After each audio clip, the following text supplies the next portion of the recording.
Welcome to the Aledo Bearcats Coaches Show Podcast, a presentation of Real Country 92.1 Hank FM and NTXVarsitySports.com. Live from Parker County Brewing Company in Willow Park. The Aledo Bearcats Coaches Show Podcast is brought to you by H5 Sports Barn in Aledo and Hiley Mazda of Fort Worth. And now, here's the voice of the Bearcats, Kevin Lonnquist. Double tight ends. The give is to Wingfield over the right side, and he gets into the end zone. Touchdown, Aledo Bearcats. And that's how you start your playoff game. And we welcome you to the Aledo Coaches Show Podcast. I'm Kevin Lonnquist, and we are here at Parker County Brewing Company off of Ranch House Road. Just make your first left when you get past the I-20 overpass. We will bring you every podcast from this location throughout the 2025-26 school year. We are on the patio, wind and all, and I mean wind and all at this location tonight. This continues to be our featured location as long as the weather cooperates for the time being. As always, we want to thank our two main sponsors between H5 Sports Barn and Hiley Mazda of Fort Worth. We continue to appreciate their support of the podcast as well as Aledo Athletics. Number one, Aledo now 11-0 following its 80-12 blowout of Saginaw this past Thursday in the Class 5A Division I Region 1 opening playoff. Make that 4 straight weeks that this team has hit 70 or more points, and the kicker is that they are still scoring long after their starters have left the ball game. So quite a number of points that they've scored in the second half of each of those 4 ball games. And for the 30th consecutive season, the continuing pursuit of the state record trophies continues. They are still looking for number 13 are the Bearcats, and they will be taking on 7-4 Amarillo Tascosa in the 5A Division I area round in Big Spring. That's about 90 minutes west of Abilene. First time I can recall Aledo has ever played there. I know they haven't in the 20 seasons that I've covered them, but it still will be a 7 o'clock kickoff at Big Springs Memorial Stadium. As always, 92.1 Hank FM has the call for you. Pre-game show is at 6:30 with yours truly, Kyle Hicks, Mercedes Meyer, and the Deacon. This is a rematch of last year's regional semifinal in Snyder on Black Friday. Aledo won 62-7. And speaking of the second round, the Bearcats are 27-8 all time in this round of the playoffs, and they've won their last 12. Got to go back to 2012, the last time they were not able to get through, but there was a pretty good quarterback at Denton Geyer that had something to do with that too, right, Robbie? Yeah. Gerard Hart, he was pretty good. Pretty good, for sure. Back to our normal 2-segment show. We're going to start with Aledo head coach Robby Jones, who you just heard. Then we will be joined by 2 senior captains, each making his second appearance. Receiver Kaydon Finley, he's been on a heater lately, and then safety and return specialist Lamel Swanson. And there's no punt that he won't field, as we've learned during the course of this season. One programming note, we are going to celebrate the volleyball and cross-country team's fantastic seasons next week, the November 24th podcast. Cross-country season has finished. Volleyball season just ended in the 5A Division I state semifinals, unfortunately, but still, it was a wonderful season for Claire Gay's Spikers as well as Mike Pinkerton's runners. Hope you will make your plans to join us. And as we move forward here talking with Coach Robby Jones, okay, first, and this is the most hard-hitting question I'm going to ask you, if any of the questions I'm going to be asking you tonight. Are we keeping the orange skins for the helmets, or what are we going to do moving forward with those? No, we've had pretty good luck with the orange skins, but the boys have been changing since Saturday morning. They've been changing into the white skins. So the whites are in. Yeah, well, they were all supposed to be here Friday. They didn't all get here Friday. They sent me the link to track the skins, and they were supposed to be delivered today.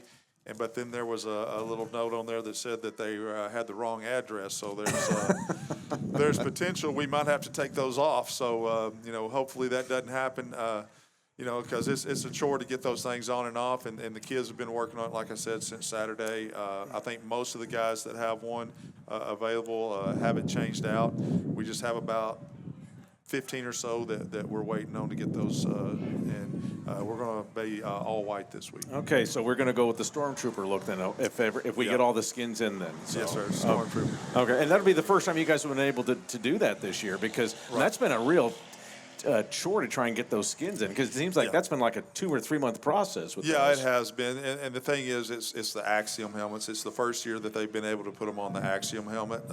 We've had the ones for all of our other helmets we've had since September. But the Axioms, it's been a chore getting those things in.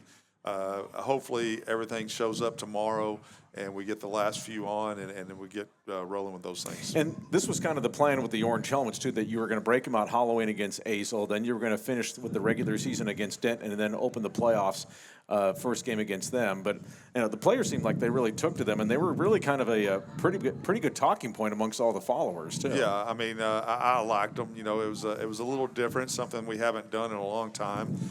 Like I said, I think late 70s, maybe early 80s is what I'm being told. They wore orange helmets, but it's a good change up. The kids like it. The kids, Oregon started doing that years ago, right. and everybody's kind of gone to it, and having alternative uniforms and things like that. So it was a good look, I thought, for us. And then we have two face masks. So we had the white face mask the first 2 weeks, and then we were going to wear it with the black jersey. So the kids wanted to put the black face mask on. So they're learning how to take the face mask on and off, and learning how to do the skins. I was going to say, who knew that was going to be part of the drill of being a football player at Aledo High School, is learning how to manage the equipment. I mean, I will say, though, I was pretty hooked with those orange ones, though. They had a really sleek look to them. And so, yeah, I mean, it was a pretty good design. Chaz Locke, who is our game day skins guy, he kind of, threw that out there, kind of a copy of the Oklahoma State look. Yeah. And and I liked it, and I said, yeah, that's something we haven't done, so let's look at doing that. Okay, now we get to 80-12 over Saginaw. First of all, 499 rushing yards. That's not a school record. In fact, it would be fourth all-time on the list. Record was 574 yards against Burleson in 2015. What was great about this is that you did not have a single 100-yard rusher. You had three that were in the 90s between Kaydon Wingfield, Brady Powell, and Jeremiah Johnson. And as we've spoken so many times throughout the course of this year, Robbie, it's just about your options, your depth, your ability to go deep into the well and keep guys fresh, and that speaks to that right there. Yeah, I mean, we've been saying all along we've got four guys that we feel comfortable with in the backfield, but you got to go with your top two, most of the time. But then Rudy has had some really good games. I think two of those guys, one of them had 99, one had 98, so they were really close to 100. Right. But then we were also able to get a couple of freshmen some carries, which was good to see. Those guys are kind of, the future in the backfield. Wyatt Dorsey, if we hadn't had a holding penalty, he'd have been 1-for-1 with a touchdown. Those two guys got some speed. They're not big. We've got to get them in the weight room, get some muscle on them. But those guys got some speed. And that's one of the things that we need to have. In the future is a lot of speed. For sure. That game obviously gave you quite the opportunity to empty the bench. I remember when you were talking about this last week, how you brought up some varsity players, and a game like that was the opportune time to kind of just see how they handle the big game environment, even though this game was well in hand. Yeah, I mean, we would have liked to get some more of those young guys in, but we, didn't have the opportunity to. And, you also got to make sure that the guys that have been on varsity all year get their chances before you bring those JV kids in. So that's what, we were trying to do in the third quarter, was make sure we got all of our varsity guys in so that late in the fourth quarter we could get some of those young guys some opportunities, get their feet wet, let them see what it's like on a Friday night, because more than likely they'll be on the varsity next year. Okay, didn't really need to pass it that much, just 192 yards.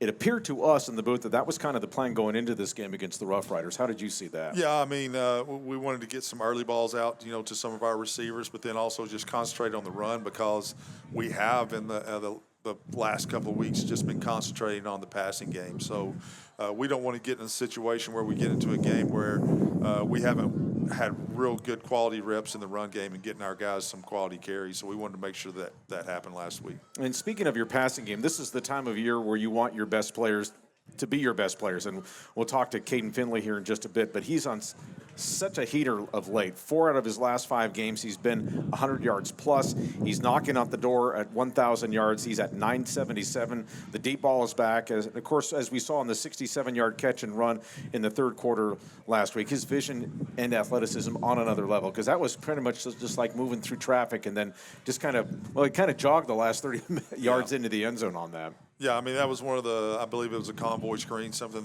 that he's been doing since he was a freshman. We were getting him a lot of convoys the first couple of years because he was playing the outside receiver.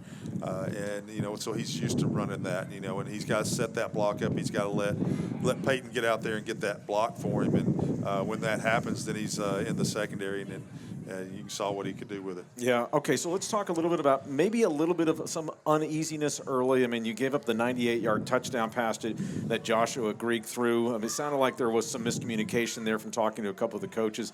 Then Lincoln throws the interception in the end zone. Maybe some playoff jitters, but it looked like in the second quarter that all went away. Yeah. I mean, we didn't have the best start, in the world, and it might have been the fact that our guys probably watching video realized that, this probably wasn't going to be the toughest game that we've played all year. So they, underestimated them maybe a little bit. We checked into a wrong coverage. Lamel wasn't out on the field, and Lamel normally gets all of our coverage checks. And we checked into the wrong coverage, and they got us on the deep ball. And then, of course, Lincoln didn't read what he was supposed to read. He didn't see the corner. The corner was sitting on that corner route, and he tried to throw it anyway. And so he just made a mistake. And so it was something that we could learn from. And then, of course, once everybody kind of, hey, listen, we got to get going, we decided to play a little football. Absolutely. And I was going to say, as you kind of answered my question ahead of time, but those things are things that you can use in the film room because there's not a lot you could have used from this game except for moments like that. Yeah, I mean, maybe a little butt chewing at halftime about, Yeah. we weren't supposed to be in that coverage. That might have taken place in the locker room. And then, of course, Coach Williams had already gotten on Lincoln on the sideline. That's something with Coach Williams being on the sideline, he can talk to him after it happens, but Coach Hodge was up in the press box, so he didn't get a chance to talk to his guys until he got down to halftime. I was going to ask you, just from the standpoint of having Coach Williams down there on the sidelines, what's the advantage of him being there as opposed to being in the booth? He has the ability to talk to his guys when they come off the field, instead of having to have it relayed through another coach. Some guys like being in the box, like to see things from the press box to call plays. But, and I was the same way. I like being on the field. I had a better feel for the game while I was down on the field than I did upstairs. Now, you got to have good guys upstairs that can kind of tell you what they're seeing upstairs. And Coach Lloyd does that for Coach Williams and kind of gives him an idea of what he's seeing and what kind of coverages he's seeing. And if they're doing something different than what we had seen on video, he's getting that information from upstairs. Okay. Defense continues to take the ball away. 3 more in this one. 2 interceptions, those coming from Kaydon Weaver and Cooper Hull. Your turnover ratio is now +7. I know I've belabored this, but it's been so big to have that part clicking at this point of the season for you guys. Yeah, I mean, you got to have some turnovers. That leads to the big points, that we saw the last couple of weeks. When you start getting those turnovers, it leads to more and more points being put on the board, especially when the offense is rolling, which, we have been the last few weeks, and we need to make sure that we keep that going this week. All right. With Lamel Swanson back there, you kind of pointed to it on the deep touchdown pass that Saginaw threw. But what has his leadership meant to the growth of your young corners like Alex Patton and Jordan Hall? Yeah, I mean, it's great to have, a guy out there that's been through the fire. He got, 14 games last year, and he, got some games as a sophomore. So you got a guy back there that, is very intelligent and can get us in the right situations, get us in the right coverages. So, we want Lamel on the field, and we missed him there for a series, and it hurt us. Okay, and so I wanted to ask you. Speaking of Jordan Hall, got that ding early in the game. Actually, it was a couple plays right before the touchdown pass. Looked like he might have hit his head on the turf, but it didn't seem to be too serious. What's his status for Friday? No, I mean he could have played. We just didn't want him to take another shot. Then he got sick, which is another problem that we've had today. We got the flu going around. That's good. And I think Jordan may have had that Friday night, and that's one of the things that was, the problem with him on Friday night. And then we had 6 guys that called in sick this morning. Guys, some of them had hung out over the weekend, and one of them tested positive with the flu on Sunday. Then the rest of them started getting sick Sunday night. So we've got about 6 guys that had the flu. We had 2 more leave school today sick, so hopefully we can get all that taken care of before Friday. Yeah, we'd all like for that to be finished. Is it stomach flu or is it just something else? Just whatever flu's going around, I don't know. I mean, I got a flu shot, so I feel pretty good about my chances of not getting it. Okay. I've gotten a flu shot every year since 2014. 2014 state semifinal when we were getting ready for Tyler. I started feeling sick around Monday night, I was feeling bad. And then Tuesday, I got up and, I felt like I might have had the flu. And so I didn't go to practice. I went to the press box and coached from the press box, and then went to the doctor after practice. And sure enough, I had the flu. So I stayed away from the kids and did all the coaching from the press box and stayed away from all the coaches. I still had to do my script. I had my laptop at home making the script out. And, of course, my brother was on staff at the time. And then I would email it to him, and he would print out the script. And they would do all the coaching. I would show up for practice, go up to the press box, and I was on my phone calling them saying, hey, you did this wrong, type of situation. So, hopefully we can get those guys over all that. The thing about a flu is that it does kind of make its way through a locker room, and then it kind of exits as quickly as it enters. Yeah, that's the main thing is, once you start feeling that, I send an email out to the parents. If they have a kid that doesn't feel well and starts to run a fever, do not send them up there to spread it throughout the rest of the team. Yeah, for sure. Okay, so before we start talking about Tascosa, playing out in Big Spring is kind of the topic of choice right now. This sounded like a real dilemma trying to nail down a location. Couldn't do it anywhere in Abilene, couldn't do it in Snyder, couldn't do it anywhere in Sweetwater, and so it sounded like Big Spring was a last resort, or how did it even get to that part? Yeah, it basically came down to we could possibly play somewhere on a Thursday, but Coach Plunk out at Tascosa did not want to play on Thursday since he was playing Friday. We were playing Thursday. We both wanted to stay away from Saturdays. So, it was almost to the point where, hey, if we don't get a field, we're going to flip home and home. Yeah. And really didn't want to go all the way out to Amarillo. Big Spring's not a short drive, but it's halfway to Amarillo. We don't want a 6-hour trip. So we were able to get in touch with the athletic director at Big Spring, and he basically said, if y'all will both agree that y'all are the ones going to come Friday night, we'll lock y'all in. So, and that was on Thursday. Thursday, right before our game, we got that locked in and decided that's where we're going. The crazy thing is how close do you think it was with you and Ken Plunk to get that thing before you all decided to flip it? Because here's the kicker. If you do that and you lose the flip, you're not going to have the return game because you're going to 6A next year. There would be no return game. Yeah. It would be a one-time deal, and and his point was, we travel like that all the time. Yeah, I was going to say that's old hat for them.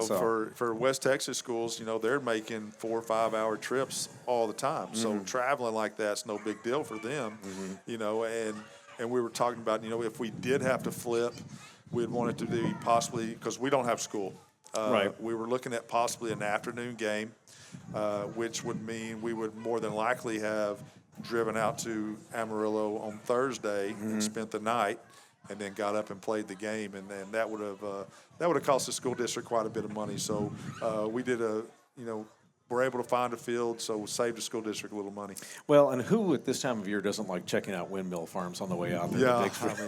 I've never, I've driven through Amarillo, but I've never actually, stayed there very long. But he said, it's really nice out here this time of year, Coach. And I asked him, I said, what's the forecast? Yeah. I said, y'all aren't expecting any snow or anything like that. And he said, no, I don't think we got any snow. But it should be a pretty nice day on Friday, though, out in Big Spring. We'll probably be around 50s, but clear skies. Whatever weather is moving through should be long gone by then. If we were playing on Thursday, we would have a chance of dealing with some storms and things like that. But Friday, there's not supposed to be any rain. I think the low for Friday night is 41 degrees. Shouldn't be 41 when we're playing. Right. But, it should be a nice night. It should be 41 when we're leaving, though. That's going to be late. So now to Tascosa. The Rebels are coming off an 84-13 smashing of El Paso Parkland in the Panhandle last week. They run it a lot, as we know. And what's different about this team from this year than what you saw from last year's game? They're going to have their quarterback when they play us this year. Yeah. That was one of the big things last year. Their quarterback got hurt against Saginaw the week before they played us. So. Right. They were without their quarterback, so they had to kind of dummy down, I guess you could say, the offense a little bit, and it kind of showed. They didn't have everything that they probably would have had on against us. They were, having to be as basic as they possibly could be with a backup quarterback, and I think that hurt them. Then they were also without their starting fullback, which is their main guy that carries the ball. So, we're seeing the full lineup this year, because they've got two different guys that they rotate at that fullback spot. They really have two quarterbacks that they've rotated, but they do have their starter this year. And then defensively, man, they've got two really good defensive linemen. One of them's going to go to Texas Tech. He's committed to Texas Tech. He's a 6'4", 290-pound kid. And, he's what, the Division I schools look for with the long arms, long levers and things like that. And he gave us some problems last year at times, but I think our offensive line is going to be up for the task. All right, so with this offense of theirs, they're averaging 343 yards per game. As you mentioned, their quarterback, Colton Fulton, who you're going to see, who you didn't see last year, he's back. And a couple of running backs that we will see that we didn't see, that we will see that we also saw last year was Tendrick Sargent and DeAndre Sanders. And they look like you guys a little bit in terms of just the balance, because it's very even in terms of just the yardage numbers for some of those backs. Yeah, I mean, like I said, they rotate those two guys. Right. They have their two wing backs or slots or whatever you want to call them, halfbacks, but the two fullbacks that run all the dives for their dive option, those guys, they rotate them sometimes series, sometimes it's 3 or 4 plays, then the other one comes in. So, they get an equal amount of carries. So even though you didn't see Fulton in the game last year, but you were looking at film on him, preparing as if you were going to see him. Yeah. So when you're looking at film from him last year and just the way he's running the offense this year on the film that you're evaluating or have evaluated, what's the difference in just the way he's running it? Well, I mean, they do a lot more where he's going to carry the football, so there's going to be some designed, it looks like it's option, but it's really quarterback run type situation. So, we're getting ready for that. And when they do that, they have 3 lead blockers, so that makes it difficult to stop. So, basically the same type of game plan that we had last year, just we're going to have to go out and execute it like we did, make sure that they don't get to run the football when they want to. Now, some people will say that this all plays into Aledo's hands. Bearcats are allowing only 76 yards rushing a game, but this is not the kind of running game that's right at you. This is like playing those old Burleson Centennial teams, and I would think that it's going to be about communication, eye discipline, knowing assignments. It's assignment football. And so, yeah, exactly. We've played against this, so we've got experience preparing for it. Centennial, Midlothian ran it. The Midlothian game that went to overtime where they almost broke our district win streak, they would go 3 yards, 4 yards, 3 yards, 3 yards. 4th and 1, go for it. They went for, I think it was like 6 fourth downs, in that game. And they basically played keep away because we had a really explosive offense in 2019. We had 5 possessions. One of them, I think our quarterback may have gotten a little antsy because he wasn't getting to play. Right. I think we went at halftime. We had 12 offensive snaps. And I think we had 24 or something like that total. Yeah. So he kind of tried to force a pass where they got an interception, which almost cost us the game. Our defense was able to get a stop late in the game, and then we went on a 2-minute drive and scored to tie it up. And then overtime, we were able to get a turnover and scoop and score. Yeah, that was a fun game. That was probably, of all the games that were like running on edge, that was the one that you kind of felt like that's where the streak could have ended. I mean, obviously Ryan was what it was, but you guys had time. This one was like it was pretty much hanging in the balance and something like that. It took a 2-minute drill to score to take it to overtime. Yeah, for sure. Okay, and then, of course, then there was Richland last year as well. But finally, as we talk about getting ready for Friday, you don't have school on Friday, as you mentioned, so just take us through on what the itinerary is going to be like for Friday. We're going to get them up in the morning, which is kind of our routine. We've had several games where we didn't have school on game day, and so we've always gotten them up in the morning. Get them up. We're going to pack bags. We're going to have some meetings. We're going to eat a little breakfast. Then we're going to send them off on their way for a couple of hours. They're going to come back at 11:15. We're going to load the bus about 11:45 and be out of here by 11:55. Okay, gotcha on that, Coach. And then we're going to we always stop. We've got a little roadside park just east of Sweetwater that has restrooms and a lot of picnic benches and things like that.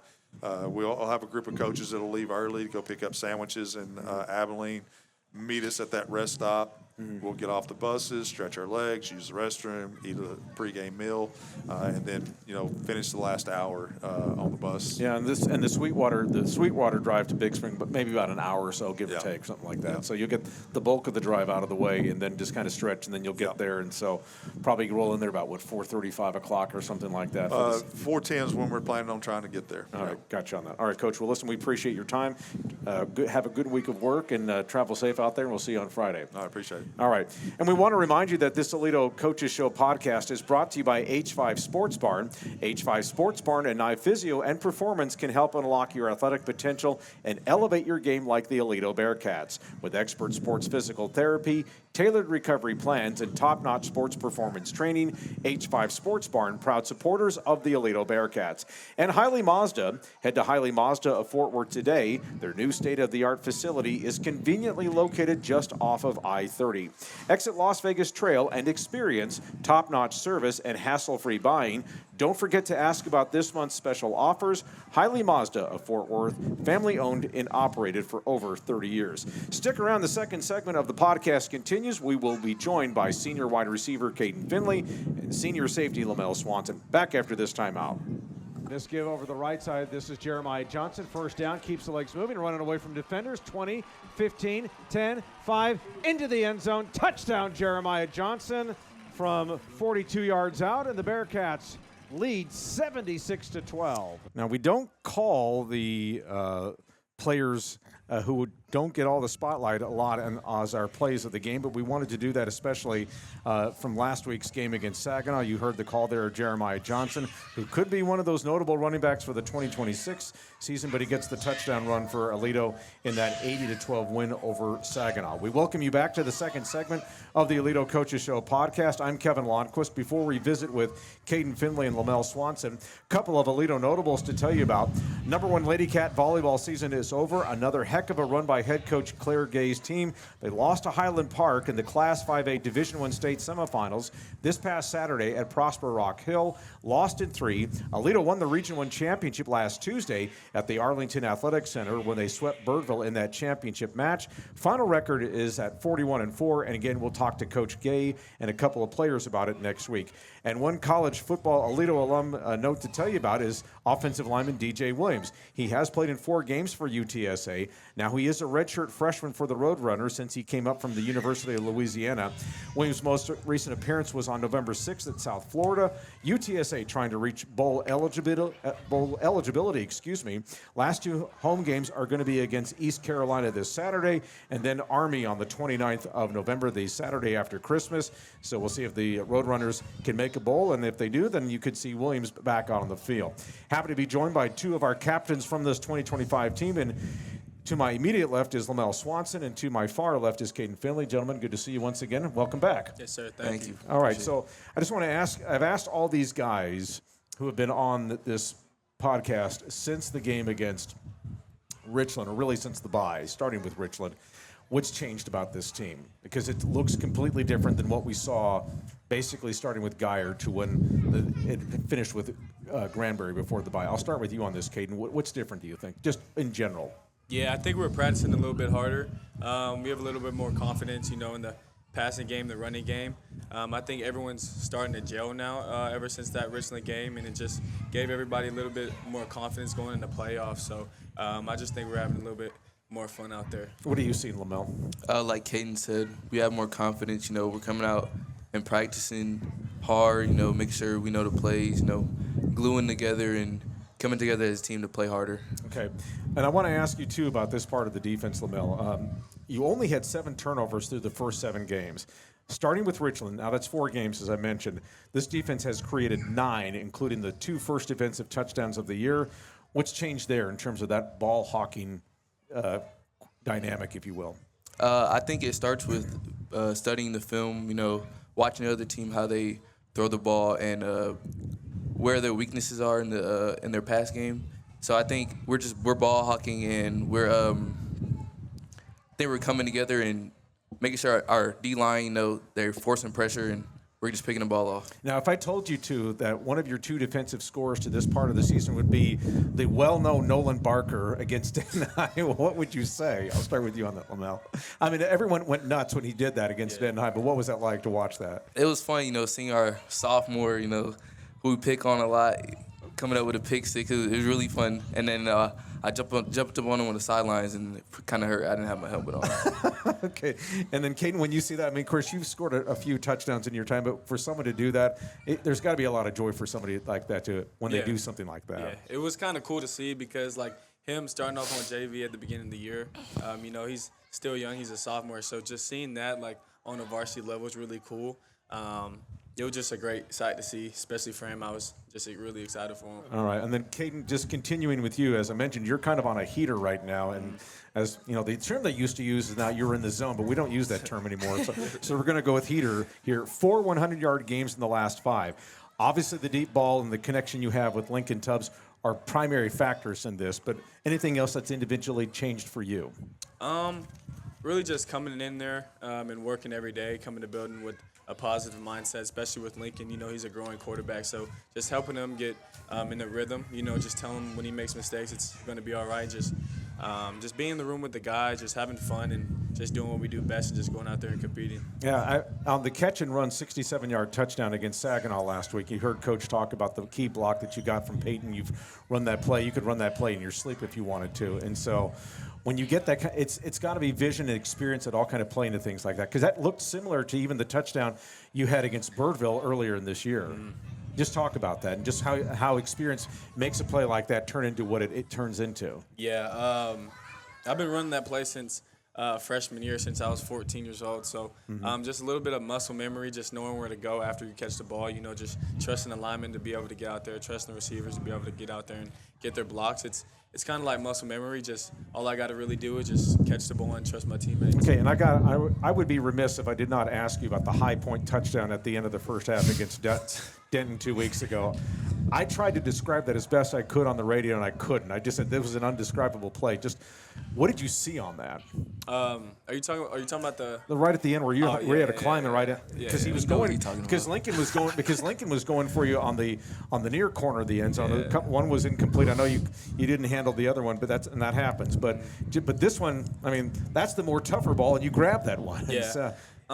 So I ran a quarter route, and I was trying to get the corner or the safety to go inside. So I acted like I was going to run a post, and then ran a corner, and then I turned around, and the ball was kind of inside. And so I just kind of reached up there and just put my hand up there and just try to catch the ball. And I was kind of frustrated already because I had dropped the ball before, so it was kind of like a little bit of redemption. So I couldn't really drop the ball. So gotcha. And then one more. Okay, you have the school record for touchdowns in a career now at 49. You broke JoJo Earl's record a few weeks ago. I know it means something to you, but to be able to pass a pretty good player like JoJo, just talk about that in context. Yeah. I remember watching JoJo growing up and just like wanting to play just like him. So to be able to compete with him and go out there and get the record, it means a lot. I have a lot of respect for JoJo too, just as a football player and as a person. But just to go out there and compete and just beat his numbers, it feels good. Sure, and then hopefully, and of course, you're closing in on a 1,000-yard season. So we'll see how that all comes out on Friday. Lamel, I'm going to start calling you the daredevil on punt returns, because there seems to be no bouncing ball that you won't touch. Some that you're comfortable with, some that might pull other coaches' hairs out of their heads when they're watching, even fans in the stands when they watch that. But I want to ask you, just take us through your process on that when you're, even if it's on a fair catch or just evaluating using your judgment on that. Just what have you learned over your 2 years on how to navigate that play because of the confidence that the coaches have put in you to be the primary punt returner? I think it starts with having the confidence and being able to make a play. But the punt returns, it helps the offense out, and I always like helping our offense because they score the points for us and it looks good. So I think it starts off with my coach, Coach Evans. He shows me where to go. He tells me if I have room, if I need a fair catch or not. And then after that, I just need to catch it, run, and make a play. Yeah, and unfortunately, you had your TD call back too. But I mean, you had it. I mean, we called it. Just didn't hold up on that. Does the process, the mentality, the aggressiveness, or things like that, does that change in the playoffs because ball security now is much more it's not like it hasn't been magnified during the course of the season, but maybe even more so because of what's at stake. It's a one-game season each week. But how is the process and the talking points between you and the coaches when it comes to when it comes to something like that, and just catching it or making decisions on when to pick it up or just let it roll or that sort of thing? I think they trusted me. They give me the green light to be able to catch and run whenever I feel the chance that I have to, and when I can. So I don't think it changes, but I think I'll definitely be more careful. Because, turnovers, are a big part of the game. So I make sure I'm not turning the ball over and, lessening our chances with the ball for the offensive score. Okay, so let's talk a little bit about Saginaw last week. Maybe a little bit of an uneven start in the first quarter there. Anything that you kind of saw that was kind of like, this isn't us? I know obviously you heard Coach talk about it on the deep touchdown that they threw. You weren't out there on that, but you usually make the calls. But just getting through that first quarter, any jitters, or was it just like – maybe we're just not taking Saginaw as seriously, or what was it kind of the mindset on that? I definitely think we didn't take Saginaw as serious as we should have in the first couple drives. But as soon as we got rolling in, we got everybody talking, communicating, and we got back to what we were supposed to be doing, Bearcat football. Kaydon, what did you see first quarter? From Saginaw, Saginaw game? Just maybe your approach just the way that first quarter, even though you guys were leading 21-6, but it wasn't like what we'd seen in previous weeks, that sort of thing. Yeah, it was a little rocky on the offensive side.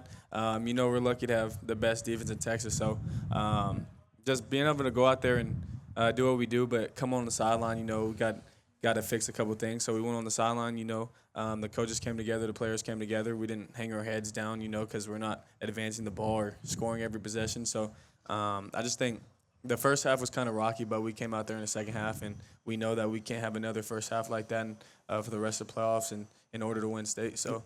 Yeah, and I would think, too, maybe the second quarter, though, you talked first half, but maybe the second quarter, that seemed like where you guys kind of found your footing there. Lamel, you want to speak to that? I think we definitely had a lot of long talks in the halftime. We were able to watch film in halftime.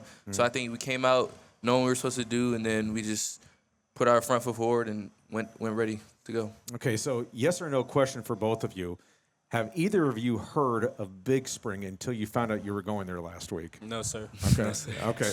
Now you do.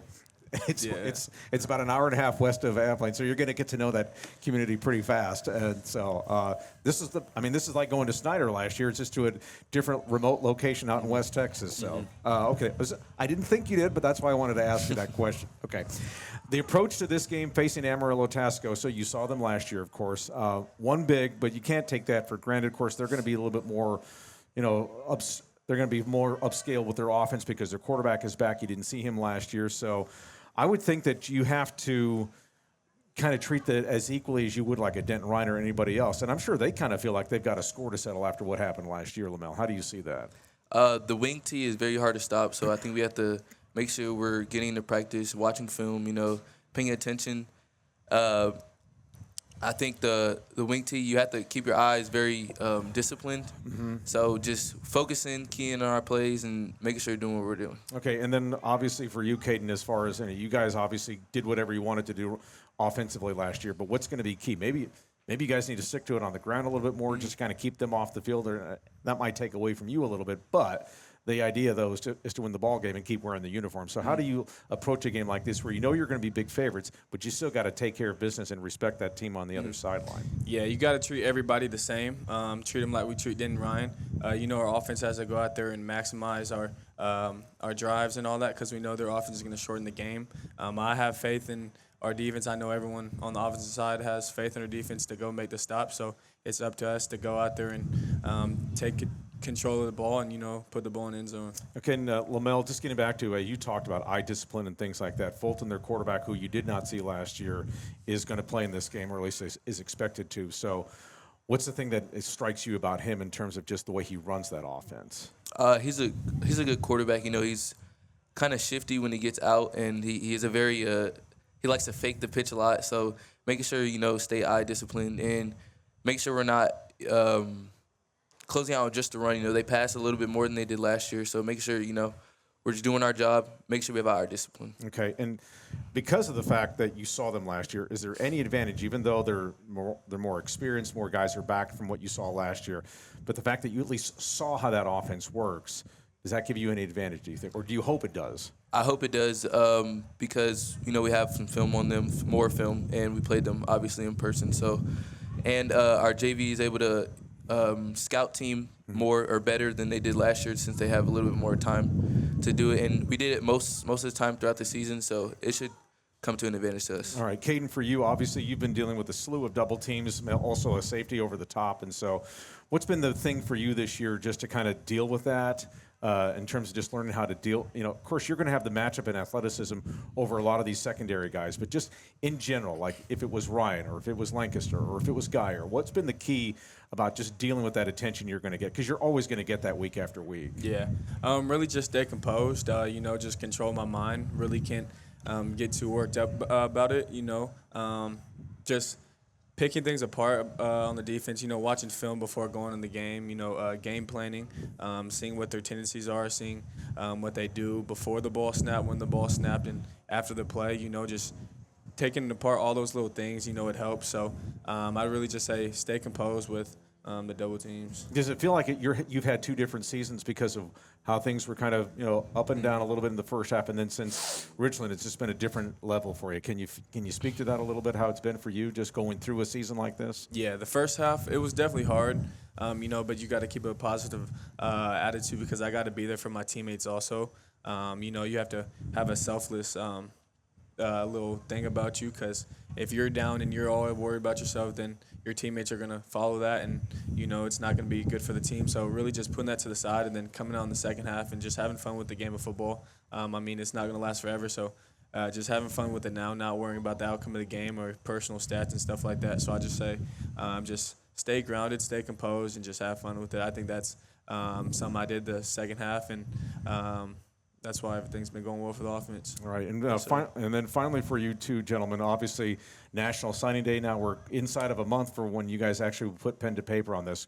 Big jobs ahead of you. Of course, you got to try and take care of Tascosa first. But Lamel, you're good with West Point up with the United States Military Academy. Of course, Kaydon, you with Notre Dame. Now that it's getting a little bit closer, is there a part of you that allows yourself to realize that this is actually becoming more reality, or is it too much on the back of your mind because of what's ahead of you? How have you guys been dealing with this as your future becomes more and more a part of your future is approaching, I guess is the way I'm trying to say that. I'll start with you on this, Kaydon. Yeah, obviously it's a big deal, leaving for college in a couple months, less than 2 months.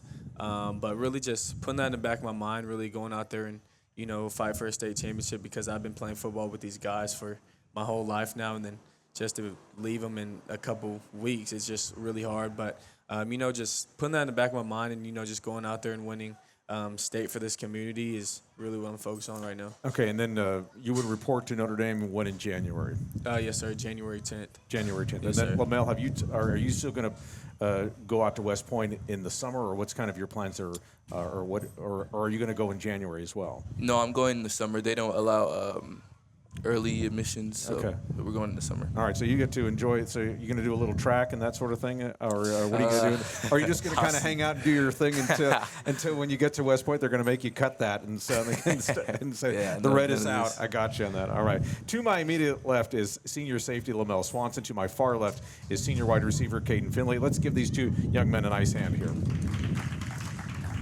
And finally, we want to remind you that this Aledo Coaches Show podcast is brought to you by H5 Sports Barn. H5 Sports Barn and Knife Physio and Performance can help unlock your athletic potential and elevate your game like the Aledo Bearcats. With expert sports physical therapy, tailored recovery plans, and top-notch sports performance training, H5 Sports Barn, proud supporters of the Aledo Bearcats.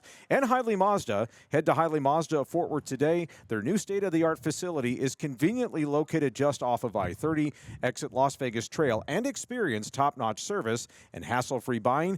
Don't forget to ask about this month's special offers. Hiley Mazda of Fort Worth, family-owned and operated for over 30 years. For my engineer, Zach Holmes, and the rest of the Hank FM staff, thanks for being with us here at Parker County Brewing Company. We're back next Monday. We'll talk next week, and what we hope will be the subject of the tradition of practicing on Thanksgiving, because that's what the Bearcats want to do. They would be preparing to face either Lubbock, Monterey, or Arlington Heights in the regional semifinals. By the way, Monterey and Heights are playing this coming Thursday, and of course the Bearcats are going to be playing this coming Friday over in Big Spring. So a 6:30 pregame show on Hank FM, 92.1 FM on your dial. style, and the kickoff is at 7 o'clock. And also, we want to remind you that next week's big podcast, when we celebrate the fantastic seasons from volleyball and cross country. Have a great week. I'm Kevin Lonnquist. So long for the Aledo Coaches Show podcast. Thanks for listening to the Aledo Coaches Show podcast, brought to you by H5 Sports Barn in Aledo and Hiley Mazda of Fort Worth. With the voice of the Bearcats, Kevin Lonnquist. Please like and subscribe to this podcast and tell a friend. You're also welcome to join us every Monday night at 7 from Parker County Brewing Company in Willow Park. It's the Aledo Coaches Show podcast, a presentation of Real Country 92.1, Hank FM, and NTXVarsitySports.com.